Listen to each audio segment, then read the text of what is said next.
Hello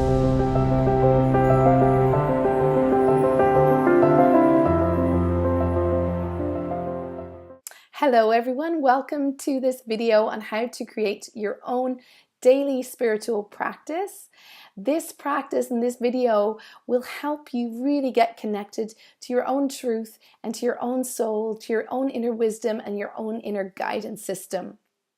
For anyone joining for the first time that has not watched any of my videos before or connected with me in any way, my name is Georgina Durkin. I'm an intuitive therapist based here in Wicklow in Ireland, but I am thankfully able to connect with people all around the world through my one-to-one sessions that I do online. This video today is really about the foundational practice that helps you connect to your own truth. In my one-to-one sessions, I work with connecting people to their soul, to their truth, to their inner wisdom, helping them to get really, really clear on what it is they truly want, who they truly are, and how to create a life that is aligned with that so they feel they are living an authentic, truthful, joyful, peaceful, and happy life. So I wanted to share with you today my morning practice, my foundation for how I connect with my soul and how I tune in and really become confident and clear in my own inner knowing. And I hope that this helps you develop your own daily practice. If you watched my last video on breaking up with social media, a lot of people have been asking me, how did I know that was my soul guiding me to do that? How was I confident to know that was my truth? That was what I really needed to do. How did I feel confident to take the action and to do that? And how was I clear that it wasn't my fears, but it was actually my own truth and a loving place that it was coming from, that it was actually the most loving thing for me to do? And so I thought that this video would really show you and explain to you how I got super clear on the inner guidance and the intuitive hits and the downloads and the ideas that were coming to me, and how I got so clear and confident in that I was able to take action. Because it's really important when we are connecting to our truth or to our soul or to our own intuition, to our inner wisdom, that we are really confident about it, that we understand what it's saying to us, that we are clear on how it speaks to us and the difference between our fear and old habits and patterns and our soul. And so to get to know how our soul speaks to us, we need to get to know its language. We need to go to know what it sounds like. Like a mother knows her own baby's crying, we have to spend time to really be able to tune in and know how it speaks to us, and therefore we can use it in our daily lives with every single decision that we're making, so that we make a decision that's aligned with our truth, therefore is for our highest good and greatest joy, and will always lead us down the path of least resistance. And so, you know, it's really important when you get this guidance that you're also confident enough to take action, because if you don't actually take action, you will see no changes and you get stuck and you feel like you're just spinning around and around, getting ideas, getting inspiration, getting intuitive downloads or hits or feelings or gut feelings, but you actually can't ever birth that into reality or make the changes or take the action.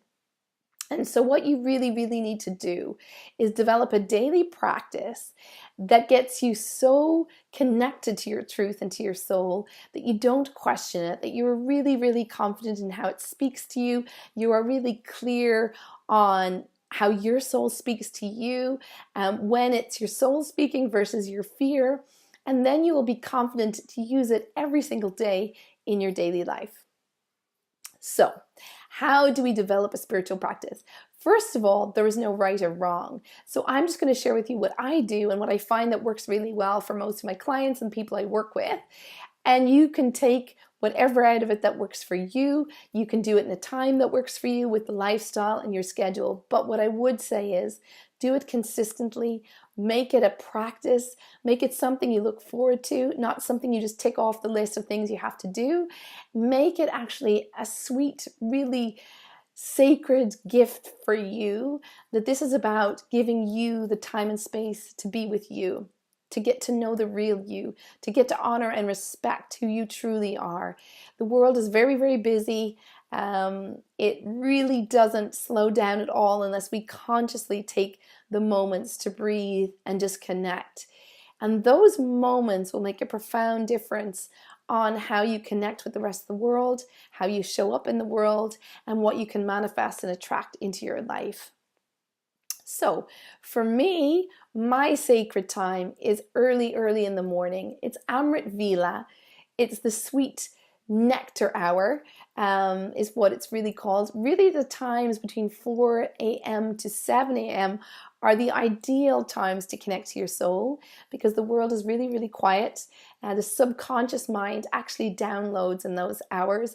And so we actually do kind of a real clearing of the subconscious during those hours. But if that doesn't work for you, that's totally fine. I do not get up at 4 a.m. I get up at about 5:45 a.m. I have twins, they're 3-year-old twins. So I try and make sure that I do this practice before the day begins, so that the day can't just go on and I forget about me. So I get up about 5:45, but get up whenever works for you. Or if it's the evening, I do find the evening people are tired and they're less connected. So the morning is really a sacred time. My practice takes me about half an hour, but some days it may only be 10 minutes. It may only be 5 minutes. But as long as I do it every day, I feel connected to my truth. I feel more grounded. I feel more centered. I feel more confident and clear in my decisions for the rest of the day. And I feel like I've set that intention of the energy of which I want to show up in the world, and that I'm coming from a place of love with everything I do. So that's really what we were trying to do as well, is set an intention for the rest of the day. So what I do is I wake, I straight away start praying. And prayer is really like, the way I see it is the universe is sort of rigged up for electricity, and we just need to plug into it. And prayer is a way of plugging into it. It's a way of surrendering. It's a way of setting intention. It's a way of asking for help. It's a way of really setting the energy and connecting to that universal unconditional love. So I pray. Then I will step into, this is all actually still in bed. As I'm lying kind of half awake, I will pray and then go straight into gratitude. So all the things I'm grateful for. So I do that before I get out of bed. I start even by being grateful for just the bed that I'm sleeping in. That's a warm, comfortable bed, that I had a great sleep. And then I will get out of bed. I will drink a glass of water first thing. Then I'll brush my teeth. And it's really important actually, because before meditation or before any spiritual practice, that you clear out bacteria. So brushing teeth is a really good way. And I brush actually the tongue to just clear out the bacteria. Then I will do, most days, not all days, I will try and take a cold shower, because the cold water really recharges the whole nervous system. It stimulates the nervous system and it gets you really alert and focused for what's ahead. I will use essential oils and I will massage them in. It's really like a spiritual practice. It's really preparing for that practice and for that connection and honoring that connection to yourself. So the preparation is nearly as important, but it's really simple and it doesn't take long. So we're just talking about drinking a glass of water, brushing teeth, and having a shower. You don't have to have a cold shower.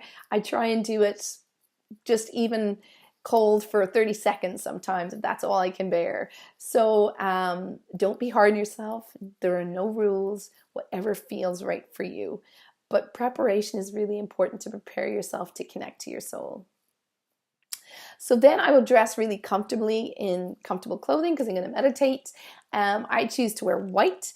White actually contains all the spectrum, all the colors in the spectrum. So it actually promotes universal love and acceptance. It also protects against negative energy, and it also enhances and strengthens our aura. So it's a really good color to wear for meditation. I will tend to not cover my feet, so I don't wear socks or anything, even if it's really cold, because you have lots of antennae and nerve endings, and they're like antennae picking up the messages from your soul. So when you cover them, it kind of muffles the messages. So it's really good to keep your feet not covered. And then I will sit and go into my my sanctuary, my space where I know the energy is clear and loving. I clear out the energy regularly. I have my crystals, I have my books, my potions, my cards, my meditation cushion, my sheepskin rug. That it's really, really good also to meditate or connect to your soul and natural fibers. So sheepskin, read that is really, comes from really, really good energy, or your meditation cushion that you've cleared, or anywhere that just feels loving and sacred to you. If you have an altar, create an altar with candles, flowers, pictures of something that inspires you, or someone, or a deity, or Buddha, or God, or whatever. A little altar that just means something to you and symbolizes love to you. You can meditate and connect to your soul in front of that. But have a space that when you go into that space, this is what this is about. It's connecting to my truth, connecting to my soul, honoring my own knowing and my own wisdom. And it's a place really for you. And it can be a corner, it can be a whole room, wherever you can find that space, that you at least are in control of the energy, so that you get to clear the energy out, or know that it's full of love, and that your energy is in that space, so that the messages coming through are truly for you. So I will then go into my space after brushing my teeth, having my shower. I will go into my space and I will sit down and do a meditation. I work with different meditations. There are hundreds and thousands of different types of meditations. There are no right and wrong. I will change them. So what I tend to do is do a 40-day practice. So if you really, really want to gain insight and clarity, and have a breakthrough and a real sort of deep, deep connection, then do a meditation for 40 days consistently. So no break in the days.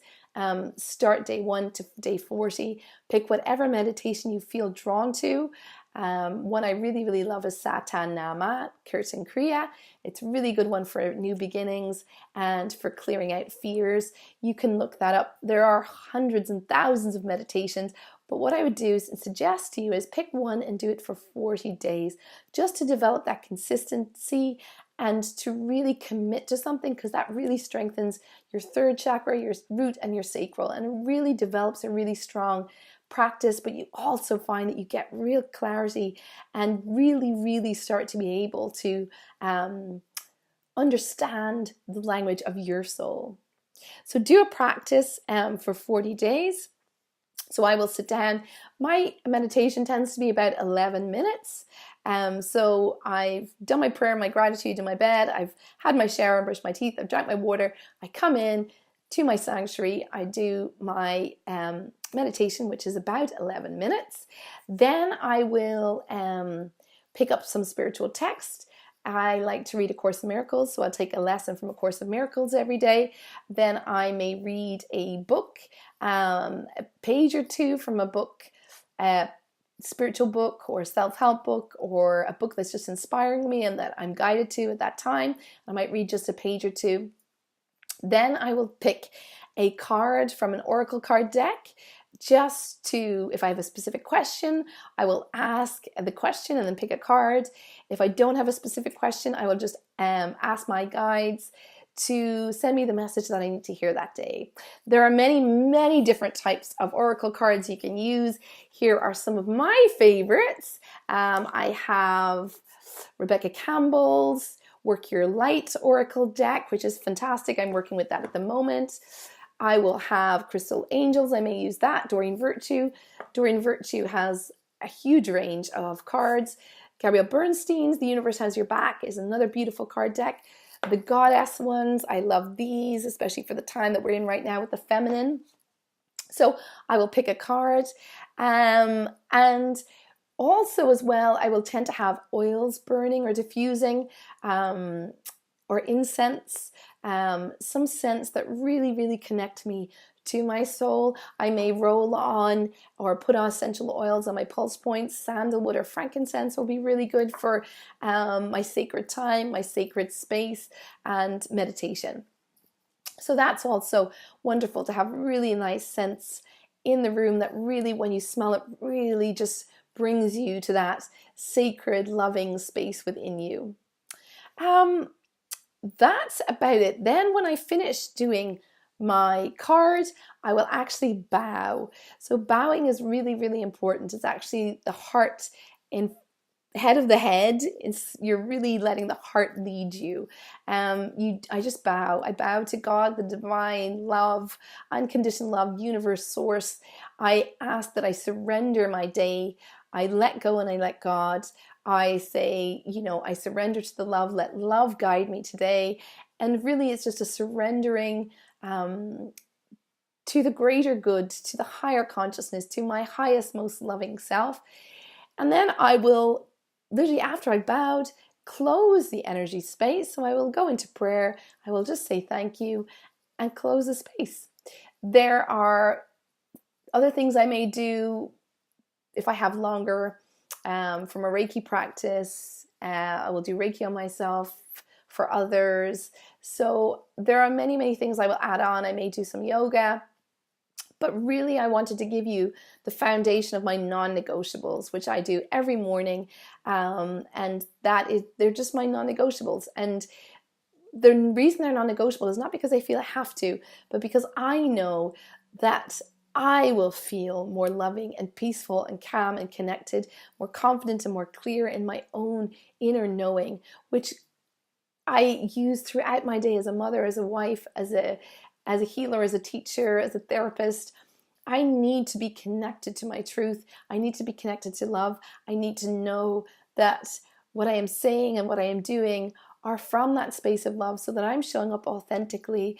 I am showing up from a place of truth and love. And that is always my intention. And then you manifest that energy back to you. So it's actually just a beautiful circle of being love, sending out love, you getting the clarity and confidence in your day, and also receiving love in return. So I hope this really helps you develop your own practice, whether that's for 5 minutes, whether that's 11 minutes, whether that's half an hour, but that you find practices and rituals that really feel like you're gifting yourself with soul time, with sacred space, with love for yourself, so that you really will have that deep connection, not only to your own inner truth, but to the truth of the world and what's real and what feels aligned with you, so that you can actually create your day from that space. And then all the people around you feel that, and you actually create a life that feels much more loving, much more guided, much more supported. And it really is you supporting you. So if you have any questions, please feel free to email me. If I can support you in any way, if you need me to do a video on anything, if anything else comes to you that you feel like you would need more support or more help with, please reach out. Please connect to me. As you know, I'm not on social media, but you can email me anytime and I'm more than happy to answer your questions, or you can book a one-to-one session and we can really go into connecting to your soul and what your soul has to say to you. So as I end all my practice and all my meditation practices and my spiritual practice with Sat Nam, is truth is my identity, I will end this video with Sat Nam. Sat Nam.